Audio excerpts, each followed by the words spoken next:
Everybody, it's Dolby and Billy Boudreaux back here on the WGS YouTube channel with another installment of WGS-TV.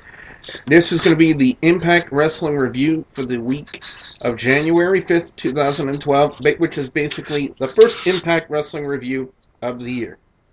I'm not by myself on this one, guys. I have Andy. Andy, you want to give a plug for your YouTube channel for everybody out there?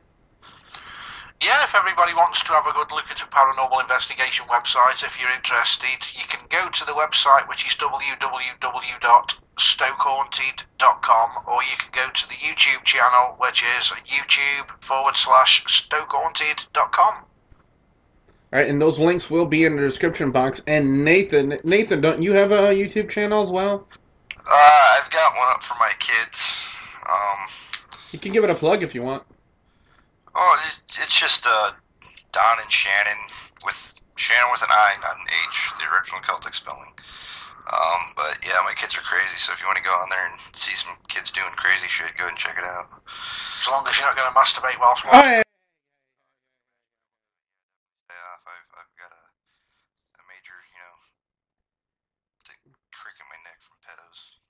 Anyway, Getting shot in the face. Anyway, as I already get dislikes on this video, let's go ahead and start off with Impact Wrestling. No Michael Jackson's required on these channels. Oh God. Anyway, we open up with the segment involving Sting, Jeff Hardy, and apparently during that promo, Sting was trying to give the motivational speech to Jeff Hardy, saying, I'll give you the full endorsement, like he's Bill Clinton or something like that.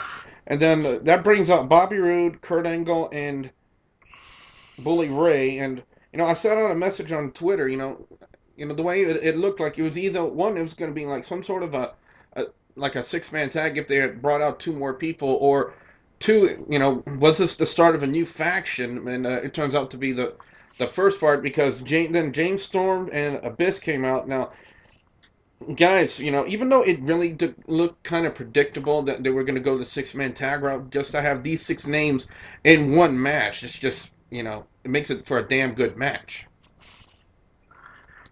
It's typical TNA. As soon as ever somebody gets in the ring and starts chatting on the microphone, in my opinion, you just know what the match is going to be before they even finish, because they don't know how to tease the audience properly. They just give you everything straight away without working for it. It's just wrong. It's bad writing. Nathan, your thoughts? I have to agree that it's bad writing, but I mean, at the same time, it's when they do that, they tend to put together great matches. I think they kind of fell short today, though. But yeah, I mean, I would kind of like to see it, more of a surprise. Well, speaking of surprises, the opening match was the Knockouts Tag Team title match. It was Madison, Rayne, and Gail Kim taking on Mickie James and Traci Brooks. Now, keep this in mind, guys, that the way they built up and led into the actual match in itself, it involved a jacuzzi and all four women in bikinis. And I sent out the message. Again, you can check out my Twitter. You can see for yourself. If they started the fight in bikinis, why can't they finish it in bikinis? Maybe it's just me.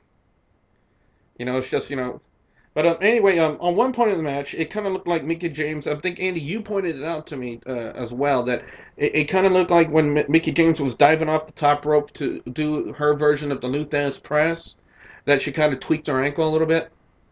Yeah, I don't know if you noticed as well, the commentators after the match had finished made a comment that she seemed to be sitting on the floor, and I didn't notice it myself, but I heard Taz say that she was undoing a wrestling boot and grabbing at her ankle. So I think it's a legitimate injury and not a kayfabe injury, to be honest. Which is a bit bad, saying she's going to be on a pay-per-view in 3 days' time. Nathan, did you catch that? Well, it didn't seem to me like she had hurt her ankle. It looked like more of a knee thing with the way she landed. Because shins got caught on the shoulders, and her knees like hit full force on the mat. So I mean, it's possible that she tweaked her ankle that way, but I mean, it looked more to me when I was watching that it was more of a knee thing. I did notice her limping when she got up from that move. I did catch that. Why are they calling it a Luthez press all of a sudden? It's been called some names, but it's not been referred to as the Luthez, I can't even say the name, Luthez press for 10 years plus, and suddenly TNA are bringing the name back into wrestling. Well, no, that's not true, because WWE has used that quite a bit when they spoke of Stone Cold Steve Austin. Exactly. So I don't think it's TNA's trying to bring it back. I think what it is TNA's trying to catch up with WWE, which they've got a long ways to go, by using some of the stuff that wrestling fans would be more familiar with, I guess. Well, for the record, Madison, Rayne, and Gail Kim retain the Knockouts Tag Team titles in this match. And then we have a segment where Ric Flair and Gunner, they're prepping for the match with RVD, and Sting comes in, and in his own way, and if you guys watch the show, you kind of understand what I'm saying. In his own way, he tells Ric Flair he's banned from ringside. That's all you can say about the segment. And then we come back from the commercial break, and we have a segment, Eric Young looking for ODB, apparently, for some inane reason. Eric Young still thinks he and ODB are in the wild card tag team tournament. Why? I don't know. And then we have no, Nathan. I'm gonna let you. Well, let me say this. They have a segment with Garrett, Bischoff, and Sting. Why can they not just let the dude be a referee when he absolutely fucking sucks as a wrestler? I just don't understand it. Well, I don't think he really sucks as a wrestler. I mean, he's definitely green. But when you take a look at it, I mean, I think that's what it is people, wrestling fans, we don't really take a look at the green wrestlers because we notice that they're not as developed as the top name wrestlers that we love to watch so much. But I mean, if you really take a look at him, he definitely has some talent there that just needs to be developed. I just don't think he's getting that development in the right place. I mean, yeah, definitely the whole reason why he's got a job in TNA as a wrestler is because he is a Bischoff.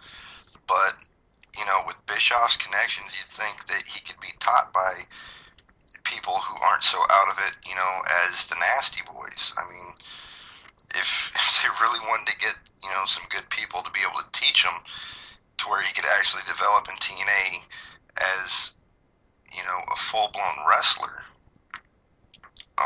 both technically, mic, everything, they could definitely do that. But I just think what it is, Eric's going for the easy connection as opposed to, the connections that could actually help this guy develop better. Andy, one of my favorite segments of the night happened next. It was Eric Young. He's still on the prowl looking for ODB, and he walks into Madison Rayne and Gail Kim's locker room, locks up with Gail Kim, and then takes Madison Rayne and puts her in a locker. I put on Twitter, like, 3 cheers for EY! I really don't understand what the growing of the beard is, because he looked 20 years younger before he had his beard, and I don't really know what the beard is supposed to signify with him, because he just looks like a caveman to me now, and I think he's... I don't know what they're doing with the beard gimmick, because if they're going to have him as like a flirt with all the knockouts, well, see, surely they should clean his act up a bit, because to me he just comes over like a hobo. And that's the thing is I think you've hit the nail on the head when you said he looks like a caveman, right? He's got that more grizzled look to him as those crazy mountain men, the guys who just go out and they live live out in the middle of nowhere, don't shave, and they get that nasty beard, and they, people get around them, and they seem really, really nuts, and I think that kind of goes along with the character that he has. I will say one thing about him. Every persona that they've given him, he sold very well. I mean, Oh, he most came on, definitely. he was that very timid, very quiet, shy person. He sold that very well. Then he came on as the almost Eugene type character. Didn't know his backside from his elbow. Carried that character off very well.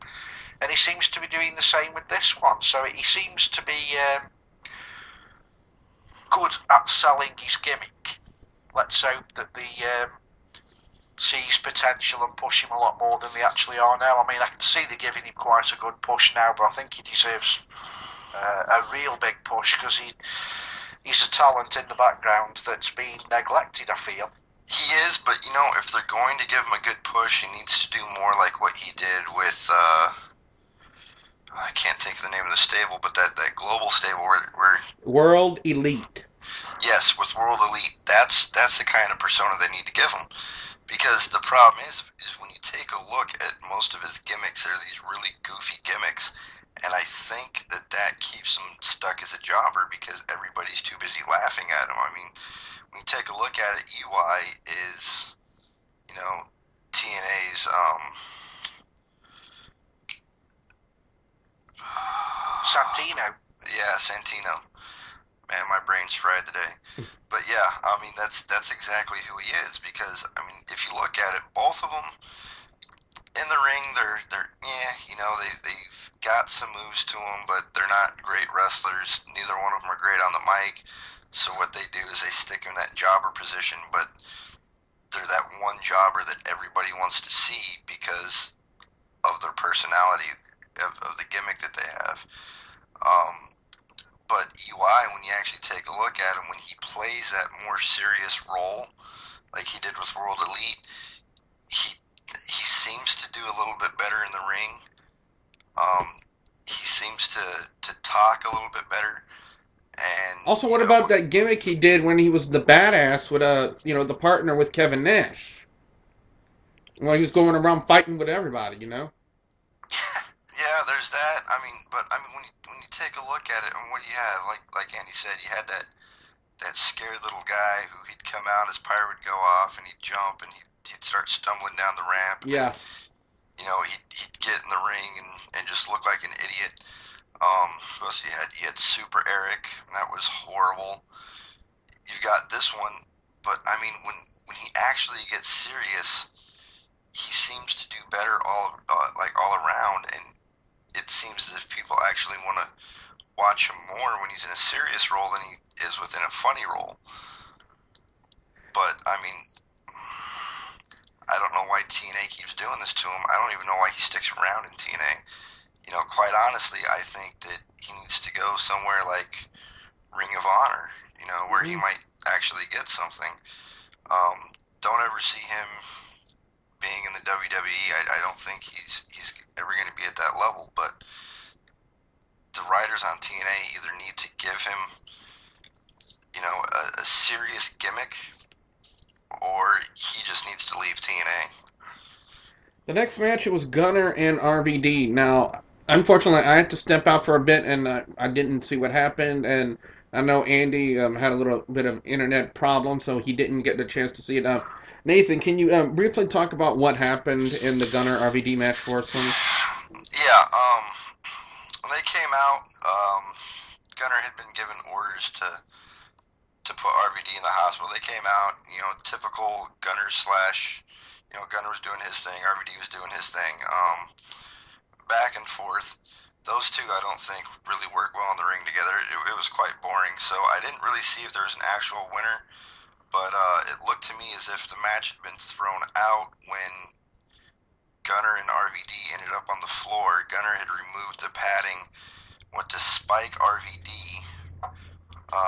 RVD ended up doing a back body drop with Gunner onto the concrete, threw Gunner up onto the audience guardrails, and did a Van Daminator on top of him. They started fighting again. Gunner got the upper hand, went to go spike him again, and before he could, everybody came and broke it up. The thing that surprised me, though, is with Garrett Bischoff being back, they set it out there as if he was going to end up, it seemed to me as if he was supposed to ref that match. But he got put on the roster as a wrestler. He's back from a supposed neck injury. What was it, 2 weeks ago? 2 or 3 weeks. Yeah, so, I mean, for one, it's ridiculous that they'd even have him back so quickly. No, it is 3 weeks, because last week he did Douglas Williams. The week before that, he did Jesse Neal. And the week before that, that's when he did a Garrett Bischoff. Okay, so there you go. So Garrett Bischoff, 3 weeks, a neck injury, man, he'd be out for longer than this. And they bring him back, and the dude doesn't even run down and try to take this guy out. He's just kind of there. And I think, isn't it Genesis, him and Sting are supposed to go up against Ric Flair and Gunner? I'm not sure, to be honest with you. I would have to check on the website and see what it says. I think I read something on that. It may have been one of those things where it was released before TNA wanted it to actually be released. But I mean, for something like that, he doesn't even come out to do anything. They're just dropping the ball on that whole storyline right there. I mean, the fact Gunner, I think it started putting him over pretty well. Yeah. But really, TNA, I don't know what you guys feel, but TNA are not very good when it comes down to promoting their pay-per-views. They promote, no, it's the wrong word. They do actually promote their pay-per-views, but they don't do nothing to sort of encourage you to part with your money and watch the pay-per-view. Apart from they say, watch our next pay-per-view, it's called blah blah, and it's on such and such a date. And they don't have no build-up matches just before the pay-per-view. It's like, oh, pay-per-view's on Sunday, whoop-de-doo, who's in it? Most of us, we're all wrestling fans, and quite often, I'm finding myself with TNA sitting down watching the pay-per-view and think, well, who's in the pay-per-view this week then? Because I just haven't got a clue, and I'm watching their product week in, week out, and it's just not exciting me enough to watch the pay-per-views. It's not that the pay-per-views are bad. How many times have we sat there and watched them and thought, well, who's in the pay-per-view? What's the next match? There's something not marketed properly with TNA, and it's a shame. It really is a shame. Well, the next match we have is a preview for the 4-way X Division title match that's going to happen this weekend at Genesis. It's Jesse Sorenson and Zema Ion taking on Kid Kash and Austin Aries. I must say I was really impressed with Jesse Sorenson's performance. He really, to me, stepped up his game in this match. I mean, he really looked like he actually belonged in the ring. He just didn't look like, hey, this guy from Big Brother on CBS or wherever the hell he came from. He actually looked like he actually knew what he was doing. He got all of his spots in. He was perfect. So was Zema Ion. I said it for weeks. Zema Ion is loaded with potential, and so is Jesse Sorenson. Kid Kash, I have a lot of respect for Kid Kash and everything he's done in his career. I just wish that, age really wouldn't have affected him as much as it did, because he just can't perform on that same level like he used to. But he's actually taken his experience and incorporated into a technical style of X Division wrestling, and that's what we see out of him. Austin Aries, I believe, he's becoming a good heel X Division champion. But if you want to know who I think will win that match, guys, you have to tune in Sunday night on Blog Talk Radio for that. So stay tuned for that. But as far as tonight went, really great match with these four. They did not disappoint, in my opinion. Jesse Sorenson and Zema Ion got the win in this one. Guys, you would have to agree that this match really did not disappoint. No, anything that they seem to put together always seems to be a pretty good match. The only person I'm really disappointed with, and I think it's his look more than anything else, and his name escaped. Yeah, the guy whose surname starts with A. Austin Aries? That's it, Austin Aries. His gimmick just... It doesn't sell it for me. He's a very competent wrestler, but I don't know what it is about his gimmick. No disrespect to any of the indie guys, but he just looks like an indie wrestler that's been given a day job at TNA. His ring attire looks shoddy and nasty. I don't know what it is about him. He just comes in the ring, and it's like they're just giving an independent guy a tryout every time he's in the ring. But he is very good. It's just the physical appearance of the guy is just not getting over with most people. And I don't know, I can't really put my finger on it apart from it's probably his ring attire or something. I don't know what it is. I don't know what you guys feel, but he just doesn't strike me as a professional wrestler. It looks like he's just filling in for someone who's been taken ill at last minute. Nathan, the next segment involving Eric Young and ODB, I don't know if you agree with it, but the message I put out on my Twitter was the continuing love saga of Eric Young and ODB will continue on the young and the ignorant. Yes, and I finally figured out who's behind the mask of Nick Bondage. It is most definitely Eric Young. It has to be. With that kiss they planted on each other, and you know ODB and Nick Young's past, or Nick Bondage's past. Way to go, Nick. Anyway, we've got the finals of the Wild Card Tag Team Tournament. It's Samoa Joe, Magnus, and Kazarian and AJ Styles. Now, before this match took place, there was actually a backstage segment. We saw Kazarian walking into a locker room, and then in the doorway appears Daniels out of nowhere. We haven't seen him in, I think, about 2 or 3 weeks at best, I believe. But then we have the match, really great match between these two. We asked for weeks, which team was going to win. And now we all thought the team that wouldn't get along would have been Samoa and Joe and Magnus, and they ended up, putting together a really good match. And Nathan, you were talking a little bit about it earlier before we started recording that when Daniels came out, Kazarian dropped down from the tag and did not tag AJ Styles, which ended up costing them the win. Samoa Joe and Magnus now have the title shot at Genesis. It's Samoa Joe and Magnus versus Crimson and Matt Morgan for the TNA Tag Team titles. But you were referencing the fact that this angle with Kazarian now and Daniels, you're referencing it to the TNA Impact game. Yeah, it seemed very much to me as part of the storyline in the TNA Impact game when you played storyline mode, where they ended up kidnapping EY, who was Suicide's tag partner at the time, and they were trying to use him to make sure that he didn't get the world championship. If you looked, I don't know if you guys noticed, but it looked as if Kazarian was extremely apprehensive about doing things this way, and kind of hesitant, kind of hesitant in a sense, yeah, maybe. And to me that definitely struck me as if they were doing something sort of like that, and I'm not exactly sure where they're going, but I thought I heard something. I thought I heard Taz say something about Traci Brooks, who is Kazarian's wife in real life. So I'm kind of wondering if they're trying to use that in this whole thing, and I'm not sure if they're planning on something, where AJ's gonna come out and be like, "What the hell was that?" And then next thing you know, he's going on this mission because Kaz confides in him what's really going on. They got something that they're holding over him, And the thing that really would make it stupid if it's really going to turn out that way is the fact that Daniels was the first person to play Suicide. I mean, it was originally supposed to be Kazarian, but he had an injury, so they put Daniels in there.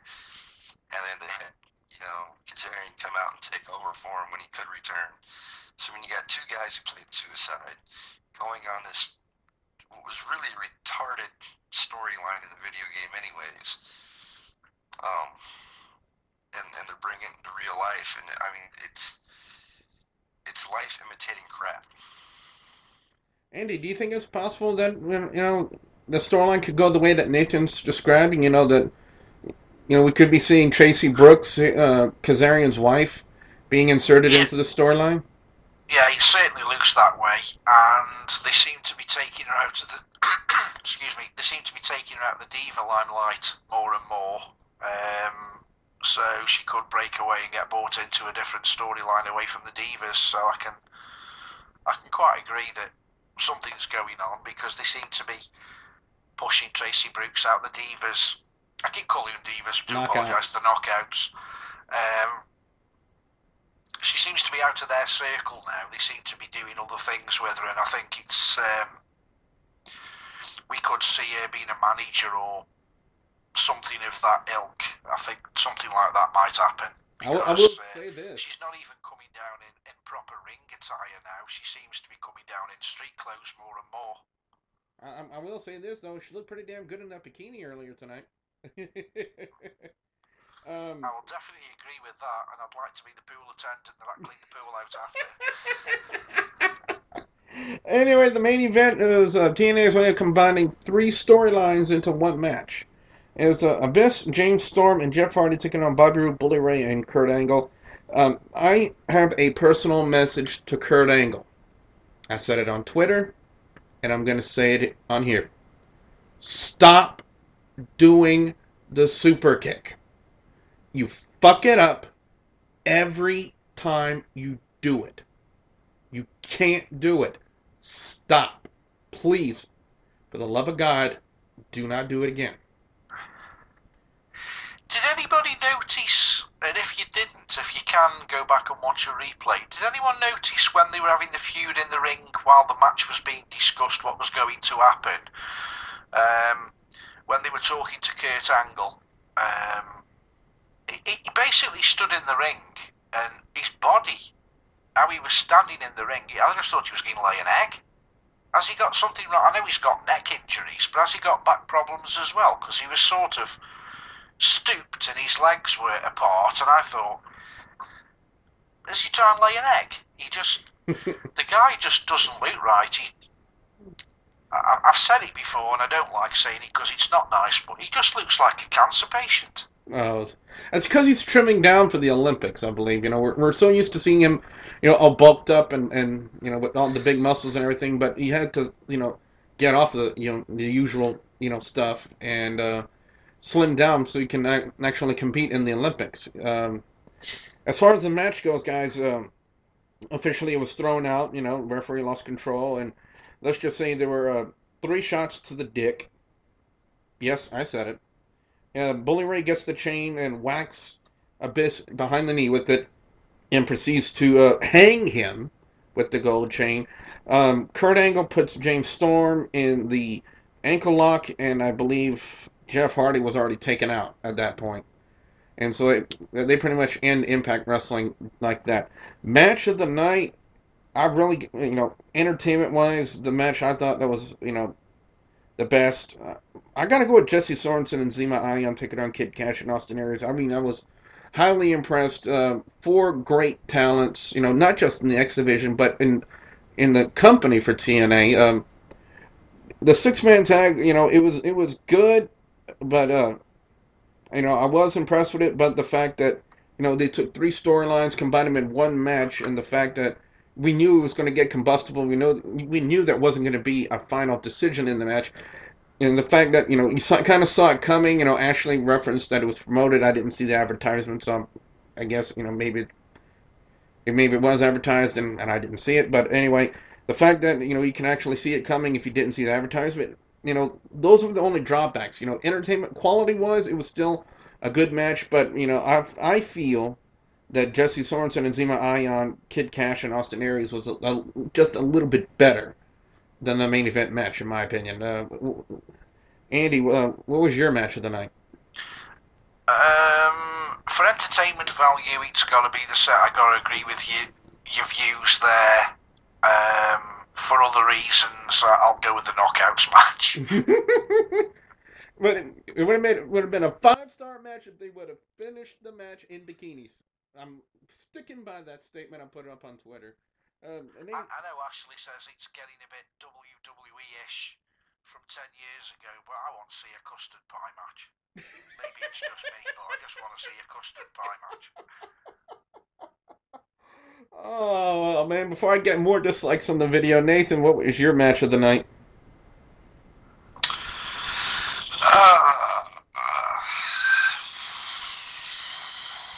Let's see, my match of the night.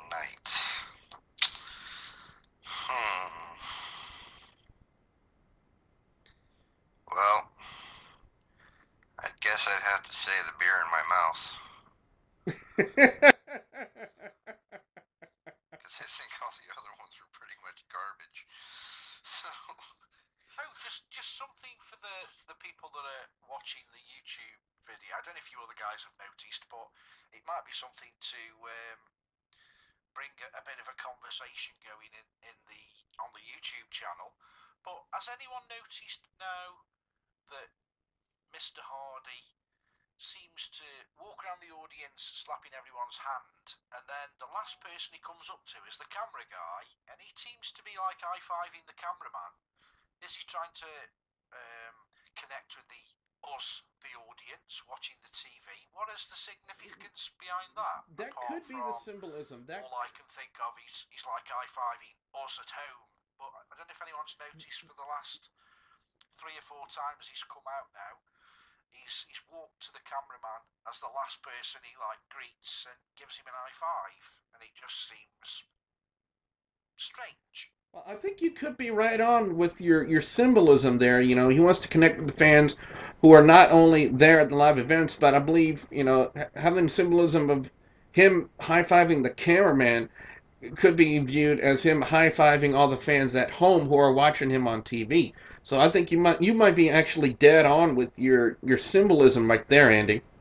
Yeah, it just seems very strange that he's never done it before, but since he's made this comeback, it's like it's his promise to the fans that I'm still clean, and that's what I think it is. But if anyone wants to put any other swerve on the thought, it could be an interesting conversation.